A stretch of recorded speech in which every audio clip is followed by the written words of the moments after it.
Hello everyone, welcome to our channel CUET world. और इस video में जो अभी सीयूईटी पीजी 2025 की आज एग्ज़ाम हुई है उसको हम एनालाइज करने की कोशिश करते हैं। बट एक्चुअली हमारे पास सारे क्वेश्चन तो नहीं है और जितने भी क्वेश्चन हमारे स्टूडेंट रिकॉल कर पाए उसके बेसिस पे हमने ये पीडीएफ बनाया है और उसके आधार पे हम देखते हैं कि कौन से क्वेश्चन का आंसर क्या होना चाहिए था। ऑब्वियसली हमारे पास चूँकि सारे क्वेश्चन अवेलेबल नहीं हैं और सारे ऑप्शन अवेलेबल नहीं हैं, तो it is just on the basis of recalling जो हमारे स्टूडेंट ने किया है। हम इस वीडियो में देखेंगे कि किस टाइप के क्वेश्चन पूछे गए हैं। ठीक है, तो it is just an explanation.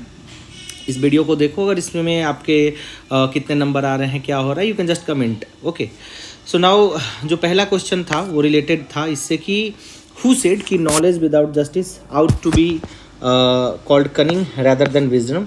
इसका आंसर प्लेटो होना चाहिए था, क्योंकि प्लेटो ही emphasised the importance of justice as an foundational virtue in governance and personal conduct. तो जस्टिस और प्लेटो काफ़ी रिलेटेड है। जस्टिस का पूरा कंसेप्ट प्लेटो ने ही पहली बार दिया था, तो इसका आंसर प्लेटो होना चाहिए। अब ऑप्शन क्या था, अगर आपको याद हो तो प्लीज़ कमेंट में बताना, क्योंकि हमें एग्जैक्ट ऑप्शंस नहीं पता है। इसके बाद है Giuseppe Mazzini believed in liberal nationalism. इसका आंसर होना चाहिए, क्योंकि मेजनी जो है वो डेमोक्रेटिक इटली की बात करते थे। So it is I think the probable answer. ये तो आई थिंक ईजी था क्वेश्चन। एडमिनिस्ट्रेटिव बिहेवियर किसका लिखा हुआ है, ये हर्बर्ट ए साइमन की किताब है और इसमें ही उन्होंने एक कंसेप्ट को के बारे में बात करे था जो था बाउंडेड रैशनैलिटी। तो इसी दोनों से रिलेटेड क्वेश्चन आते रहता है। So I think it's an easy question. Which is associated virtue is associated with which thinker. Virtue कौन से थिंकर से एसोसिएटेड है, तो इसका आंसर निकोलो मैकियावेली होना चाहिए, क्योंकि वर्चू जो है मैकियावेली टर्म में इसका मतलब होता है कि एक एडेप्टेबिलिटी या आप कैसे अपने पावर को इफेक्टिवली यूज करते हैं। So virtue is related to Machiavelli, this can be the answer. Bolshevik party का फॉर्मेशन कब हुआ था, तो बोल्शेविक पार्टी का फॉर्मेशन किसने किया था, तो वो लेनिन साहब ने किया था। तो लेनिन ने किया था और इससे रिलेटेड रशियन रेवोल्यूशन है। तो it's I think it's an easy question again. 86 constitutional amendment act of 2002 added which of the following article. Again a very easy questions. अब अगर आपने हमारे कोर्स में पढ़ा है तो बहुतों बार मैंने इसको बताया है। तो ये आर्टिकल 21A में ऐड किया गया था, right to education. Election to panchayat deal with which article. कौन सा आर्टिकल इलेक्शन ऑफ पंचायत से डील करता है, तो इलेक्शन ऑफ पंचायत से आर्टिकल जो डील करता है वो है आर्टिकल 243K, क्योंकि आर्टिकल 243K जो है वो बात करता है स्टेट इलेक्शन कमीशन की। तो this is again tough one, because article 243 के अंदर में सारे आर्टिकल्स पता होने थोड़े मुश्किल होते हैं। बट अगर आपने मेरे कोर्स देखे हैं, अगर आपने मेरे लेक्चर देखे हैं, तो मैंने आर्टिकल 243 को बहुत डिटेल में पढ़ाया था और उसमें बहुत सारे मैंने आपको लॉजिक भी बताए थे कि कैसे क्या हो सकता है। सो अगेन कॉन्स्टिट्यूशन में अगेन क्वेश्चन कहाँ से आते हैं, सीयूईटी में कैसे आते हैं, वो आपको देख के पता चल रहा होगा।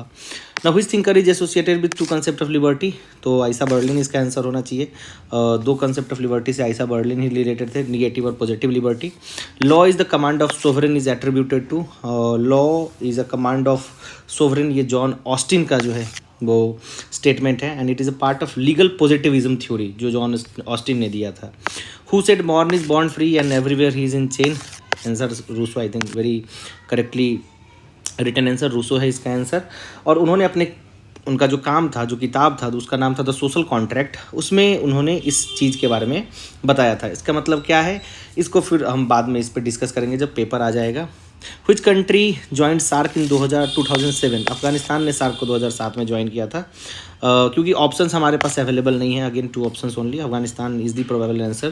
Which country has veto power in UNSC. Easy question, USA है भाई। पाकिस्तान और ब्राज़ील को वीटो पावर नहीं है। जो P5 नेशंस है, ठीक है, तो वो यूएसए हो गया, चाइना हो गया, फ्रांस हो गया, रसिया हो गया और इंग्लैंड हो गया। तो ये 5 जो नेशन है इनके पास वीटोइंग पावर है। इसको भी मैंने क्लास में डिटेल में पढ़ाया है। UN convention on elimination of all forms of discrimination against women was adopted in which year. कौन से ईयर में इसको अडॉप्ट किया गया था, तो इसका आंसर होगा आई थिंक इसका आंसर अगेन कंफ्यूजिंग है थोड़ा सा कि UNCEDWA जो है वो कौन से ईयर में हुआ था। But the most probable answer is 1979, जो हमारे सोर्सेज से पता चल रहा है वो 1979 का है। एक बार आप गूगल कर लेना इसको, ये इसका सही आंसर है। Which is not among the Kautilya Saptanga theory. Kautilya के सप्तांग थ्योरी में कौन नहीं है, तो कौटिल्य के सप्तांग थ्योरी में जो है वो शक्ति की बात नहीं करता है, दुर्ग कोष और बाकी चीज़ों सात अंग के बारे में बात करता है, शक्ति के बारे में बात नहीं करता है। Which organisation is associated with Savarkar, ये क्वेश्चन छूट गया। मित्र मेला बहुत बहुत रिपीटेड क्वेश्चन है और बहुत फेमस क्वेश्चन है, इजी वन। नाउ उसके बाद है which is not among the Kautilya's Shadguna, Shadguna में कौन सा नहीं है। कौटिल्य ने सद्गुना की बात करी थी, तो सद्गुना में 6 पॉलिसी की बात करते हैं। उसमें द्वैधी भाव जो है वो वन ऑफ द पॉलिसी नहीं है। दान है, विग्रह है, आसन है, और भी 3 है, जैसे संधि है, यना है, समरया है। तो ये जो है ये पॉलिसी का पार्ट नहीं है। The first president of Russia was, Russia का पहला प्रेसिडेंट कौन था, तो अगर इसके बारे में देखें तो 1991 से लेके 1999 के बीच में, जब रसिया का डिसइंटीग्रेशन हो गया था, तो बोरिस येल्त्सिन जो थे वो रसिया के पहले प्रेसिडेंट बने। उससे पहले जो भी थे यूएसएसआर के थे, तो इसका आंसर बोरिस येल्त्सिन होगा। Asian regional forum was founded in which year, तो एशियन रीजनल फोरम का फाउंडेशन 1994 में हुआ था। Which is not among the laws of dialectics, तो ये तो खैर आई थिंक कि आपको 110% याद होना चाहिए। तो the unity and struggle of opposite, the transformation of quantity into quality and negation of the negation. तो जो बाकी ऑप्शन था आई थिंक अगेन जो स्टूडेंट ने हमें दिया है उससे हमें पता चलता है। तो ये तीनों प्रिंसिपल तो था ही, ये तो मैंने क्लास में आपको बताया है कि डायलेक्टिक्स के 3 मेजर लॉ होते हैं, उस पर भी डिस्कशन नहीं करते हैं। Which is just means valid ground for state coercion. State coercion का valid ground self preservation, obviously answer इसका होना चाहिए। क्रोशिया ने कौन से साल में ज्वाइन किया था, 2013 में ज्वाइन किया था। सार्क इवेंट को बोल रहा है ये इवेंट्स इन ऑर्डर, तो अगेन ये क्वेश्चन इनकम्प्लीट है, इस पे डिस्कशन हम अभी नहीं रखते। अगर आपको if you are remembering the right question with answer तो प्लीज़ लेट मी नो, आप मुझे इसके बारे में कमेंट सेक्शन में बताओ। Okay, now arrange the following in chronological order, primitive communism, slavery, feudalism, capitalism. Primitive communism सबसे पहले होगा, स्लेवरी होगा, फिर फ्यूडलिज्म होगा और फिर कैपिटलिज्म होगा। तो I think this is the right answer, आप इसको लगा लेना। बहुत easy question again. Which UN organisation deals with trade rule, WTO, world bank, obviously WTO, just common sensical question है, नाम ही है इसका वर्ल्ड ट्रेड ऑर्गेनाइजेशन, तो ट्रेड रूल कौन करेगा। वर्ल्ड बैंक के बारे में मैंने आपको बताया था क्लास में। वर्ल्ड बैंक ग्रुप में 5 टोटल ग्रुप्स आते हैं, जिसमें international bank for reconstruction and development है, इंटरनेशनल डेवलपमेंट एजेंसी है, IFC है, उसमें एक इंडिया मेंबर नहीं भी है। आप मुझे कमेंट में बताना कि कौन से में इंडिया मेंबर नहीं है। और ये सब क्वेश्चन बड़े प्रोबेबल क्वेश्चन है। एक मीगा है जो इंश्योरेंस की बात करता है। वैसे ही अगर आप IMF देखोगे तो IMF के बारे में भी वही है, ये मॉनेटरी पॉलिसी, वर्ल्ड के मॉनेटरी पॉलिसी में मेनली बैलेंस ऑफ पेमेंट को कंट्रोल करता है, कंट्रोल और रेगुलेट करता है और प्रोवाइड करता है लोन अगर किसी को दिक्कत हो तो। Article 25, question number 25, which amendment added by article 38 to 44th amendment act या 42nd अमेंडमेंट एक्ट। अगर आपने मेरी क्लासेस को अटेंड किया है तो मैंने जस्ट एग्ज़ाम से 2 दिन पहले आपको ये क्वेश्चन बताया है, and if you are honest with the classes and all, ये क्वेश्चन आपके सही होने चाहिए थे। इसीलिए मुझे आप बताओ कमेंट में कि इसका आंसर क्या होगा, क्योंकि डिटेल में मैंने आर्टिकल 38(2) आपको पढ़ाया भी था क्लास में और बताया भी था कि कौन सा अमेंडमेंट एक्ट से जोड़ा गया है। एनर्जी कंजर्वेशन एक्ट 2004 में नहीं 2001 में आया है, आई होप, हाँ 2001 सही होना चाहिए। In which year Supreme Court directed Election Commission to include NOTA in election. Factual question है बट इसका आंसर होगा 2013, इसका आंसर 2013 होगा। सो एक केस हुआ था, PUCL केस बोलते हैं, उसके बाद ये ऐड किया गया था। Interest of actor is associated with which approach. Interest of actor जो है वो रैशनल चॉइस थ्योरी के अप्रोच से रिलेटेड है, इसका आंसर यही होना चाहिए। Bounded rationality, Herbert A Simon, अभी जस्ट ऊपर मैंने आपको बताया, इनकी किताब से भी क्वेश्चन आया और उसी के कंसेप्ट से क्वेश्चन आपको सामने देखने को मिल रहा है। Open door policy was adopted by which country. Open door policy China के द्वारा अडॉप्ट किया गया था। डेन जॉपिंग ने 1978 में एक इकोनॉमिक रिफॉर्म स्टार्ट किया था, जिसमें उन्होंने इनवाइट किया था from various across the world जितने भी कंपनीज़ हैं कि आओ और हमारे यहाँ इन्वेस्ट करो, उसी से रिलेटेड ये क्वेश्चन है। Shri Vijayapuram is capital of which union territory. कौन से यूनियन टेरिटरी का कैपिटल जो है वो श्री विजयपुरम है। ये क्वेश्चन मुझे अगेन डाउटफुल लग रहा है इसका क्या आंसर होना चाहिए, एक बार इसको चेक करना पड़ेगा फिर से। तो अगर आपको इसका आंसर पता है तो बताना, या क्वेश्चन गलत है, आई डोंट नो क्या था ये क्वेश्चन, क्या था समझ नहीं आ रहा था। अकॉर्डिंग टू गांधी अहिंसा is the means and Satya is the truth, Satya is the means, अहिंसा इज़ द ट्रूथ। गांधी को पढ़ा होगा तो अहिंसा जो है वो नॉन वायलेंस जो है वो ऑब्वियसली मीन्स है, और सत्य जो है वो ट्रूथ जो है वो एंड है। ये सही इसका आंसर होना चाहिए। So Gandhi believed in non violence as a path to truth. Supreme Court has original appellate and advisory jurisdiction, तो आर्टिकल 131 में है। आई थिंक ये क्वेश्चन जो है वो मैच ऑफ द फॉलोइंग वाला होना चाहिए था, ठीक है। तो मैच ऑफ द फॉलोइंग का अगर क्वेश्चन था तो ये आप इजीली सही कर सकते हो, क्लास में मैंने 10 बार पढ़ाया होगा कम से कम।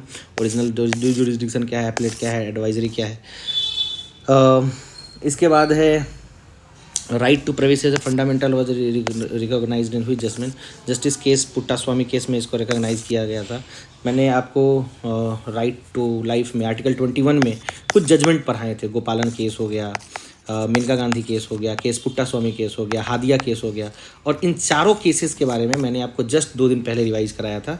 तो again this is easy question again. David Easton's system approach, Charles Lindblom incrementalism theory. ये क्वेश्चन एक्चुअली समझ नहीं आ रहा है, तो ये दोनों ऑप्शन सही है। अगर ऐसा कुछ क्वेश्चन था तो ये दोनों सही है। डेविड डिस्टन का सिस्टम अप्रोच है, लेडब्लूम का इंक्रीमेंटलिज्म का थ्योरी दिया गया है। उसके बाद है यूनेस्को का हेड क्वार्टर कहाँ है, तो यूनेस्को का हेड क्वार्टर पेरिस में है। According to which thinker international politics is driven by anarchy compelling state to pursuing relative power to principle of self help, John Mearsheimer. I think John Mearsheimer is the right answer, मैंने आपको पढ़ाया है। Kenneth Waltz, John Mearsheimer, Morgenthau. Chronologically arrange the following: Privy Purses abolished by 26th Amendment Act, Election Tribunal abolished by 19th Amendment Act. Again, this is a very incomplete question, so I don't know. यह hypothesis James लवलव के द्वारा दिया गया था।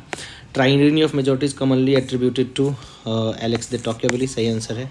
And imagined community किसकी किताब है, तो ये किताब है बेनेडिक्ट एंडरसन की। सीधा सीधा नोट्स से क्वेश्चन है, अगर आपने नोट्स फॉलो किया है सीधा नोट्स से क्वेश्चन आया है आपके।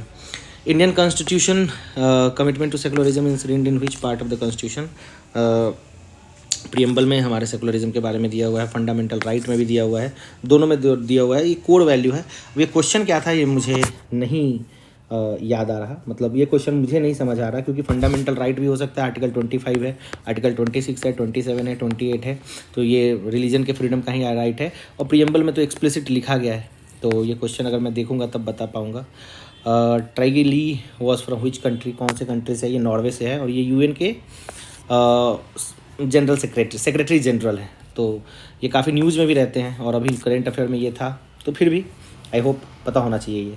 Chronologically arrange the following: People's Republic of China joined UN 1971, USSR invaded Czechoslovakia 1968, Hungarian answer लिखा हुआ है, आप मिला लेना कि आपने अगर ऐसा कुछ लगाया हो तो ये सही है। Which article of Indian Constitution provides safeguard against arbitrary arrest and detention?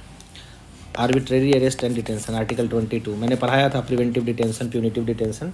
So hopefully amnesty international human rights से रिलेटेड है। जॉन रॉल्स का hypothetical scenario, original position, will और इग्नोरेंस, ऐसा कुछ क्वेश्चन था, तो वो जॉन रॉल ने ही ये कंसेप्ट दिया था। Full membership of political communities attributed to which thinker, T H Marshall से है। इन्होंने सिटीजनशिप राइट के बारे में बात किया था। सार्क का एस्टेब्लिशमेंट कहाँ हुआ था, सार्क का एस्टेब्लिशमेंट ढाका में हुआ था 1985 में, ये याद रखना। Which of the following is not a feature of United Nations? Building good relation with nations, security and peace, helping maintaining law and order. तो पता नहीं ये क्वेश्चन पूरा क्या था, but maintaining law and order is not a function of UN. Law and order maintain करना जो है वो देश के सोवरेन राइट्स में आता है, but building good relation with nation सही है, सिक्योरिटी एंड पीस कीपिंग सही है, हेल्पिंग इकोनॉमिकली वीकर नेशन भी सही है, मेंटेनिंग लॉ एंड ऑर्डर जो है वो आपको एलिमिनेट करना था। What is the corrupt perverted form of aristocracy? Aristocracy का करप्ट और परवर्टेड फॉर्म ओलिगार्की है, easy one. The idea of myth of men as barrier and women as beauty किसने दिया था? तो मिथ ऑफ मैन ये जीन एलिस्थीन का concept है, जीन बेथके एलिस्थीन का कंसेप्ट है, इसको देख लेना। मनरेगा में क्या है? Every rural house hold is guaranteed at least 100 days of ways employment in financial year. हाँ 100 दिन का इसमें है, 100 डेज़ का है, इसमें तो कोई सोचने वाली बात ही नहीं है। और इसके बाद कुछ क्वेश्चन है जो मुझे ढंग से समझ में नहीं है, ये क्वेश्चन समझ नहीं आया, क्रोनोलॉजिकली अरेंज करने को कहा गया है, तो मैं आपको बता देता हूँ। सबसे पहले कराची एग्रीमेंट 1949 में हुआ है, कराची एग्रीमेंट 1949 में हुआ है, तो ये सीज फायर एग्रीमेंट था इंडिया और पाकिस्तान के बीच में। इंदस वाटर ट्रीटी 1960 में हुआ है, ऑपरेशन जिब्राल्टर 1965 में हुआ है, और कारगिल वॉर तो आपको ऑब्वियसली पता ही होना चाहिए 1999 में हुआ है, तो अब आप लगा लो इसको ऊपर नीचे। और ये क्वेश्चन अगेन इनकम्प्लीट है, तो इसका आंसर मुझे नहीं पता।